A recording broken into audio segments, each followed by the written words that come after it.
Welcome back to BAMM's Global Scene, a series in which you'll get an inside look at the most exciting music scenes currently coming out of the most influential cities in the world.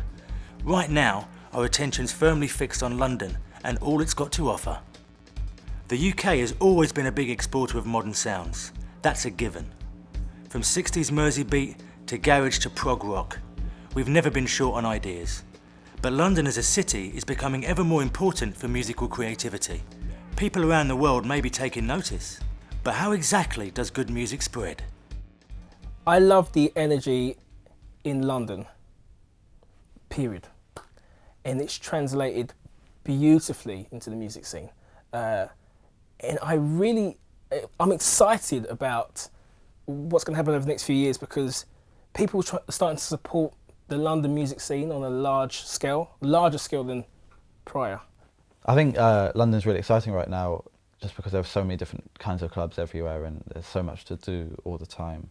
And it's always been the case slightly, but now it's definitely the case that the world really is looking to London as to, you know, what's cool and what's exciting right now. I just think the London music scene at the moment is red hot and it's going to take the world by storm.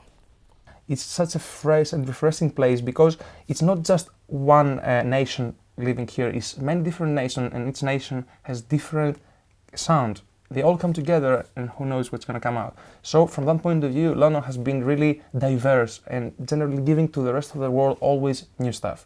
The general music that comes out of London does influence world music. Britney Spears is making dubstep, so, you know, says it all. Columbia bought out Rinse. There's obvious things like the dubstep world and all that are really taking over London right now, but that's not to say that that's all there is. It's kind of easy for people to think that's all that happens. But the great thing about London is that there's so many things that can coexist at the same time.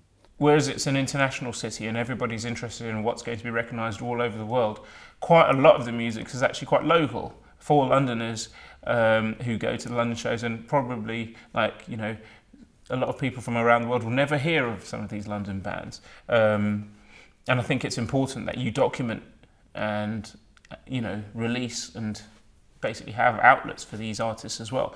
Over the years, a lot of stuff has come out of London that's probably been overlooked on the wider stage, which is sad, because, you know, Americans will think that they know what hip hop is completely, and that anything out of America is not going to be good. You have to have a very thick skin and a huge amount of determination, and perhaps that's the most unifying characteristic, rather than music or rather than any particular style. It's that kind of determination which is channeled in different ways depending on the type of music.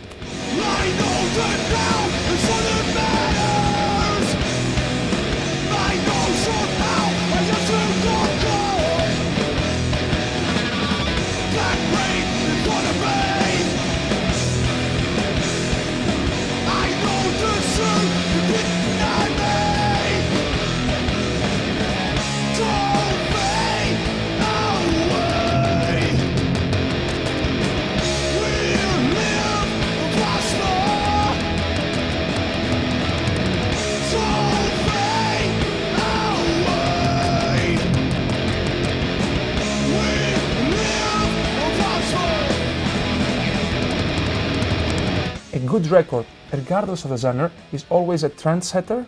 So if somebody makes an amazing record, which is, let's say, just for the sake of it, trancey, you know, even trance, things might go that way, you know, but I don't really believe that will happen. I'm just saying that if somebody makes a very influential record, regardless of genre, it can really influence how things are gonna go.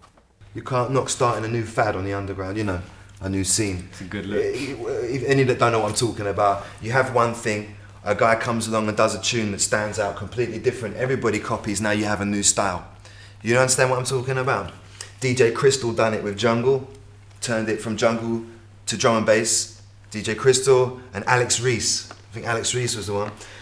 Zinc done it with 138 track, took dubstep and introduced breakbeat dubstep. You know what I'm saying?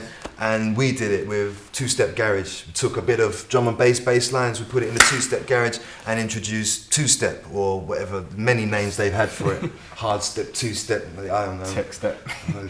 Many names that the garage have had. London's always been the source of, you know, of music from any genre, and the rest of the world has attempted or has duplicated that style. You know, I mean, dubstep now is just about hitting the States and, you know, reaching loads of people out there. And that started in London. You know, and the break scene, drum and bass, which is huge everywhere now, that started in London. I guess if you're talking in terms of electronic music, then yeah. Oh, you know, like the Beatles and, you know, rock and everything. It's all come from London or Liverpool, or, you know, it's all come from the UK. Yeah. I'm not sure why London is such an influential music scene, or scene in general, but certainly it's come up with some of the biggest genres in the world in the past 20 years. So I couldn't say why. Maybe it's the mixture of people, maybe it's the attitude, or I don't know. What I find more intriguing is how the sounds that has its roots in London spread so quickly around the world. And again, as I said earlier, London is London is energy, London is culture. And obviously with the birth of the internet and the growth of the internet, it's really easy to see how quickly this energy is kind of projected around the world and utilised and taken on board.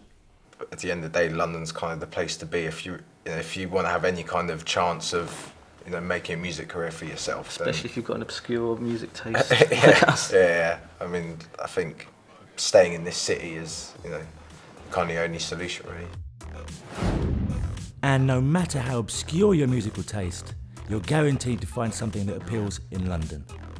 So if you've enjoyed this episode of Global Scene, head over to BAMM.TV to check out the rest.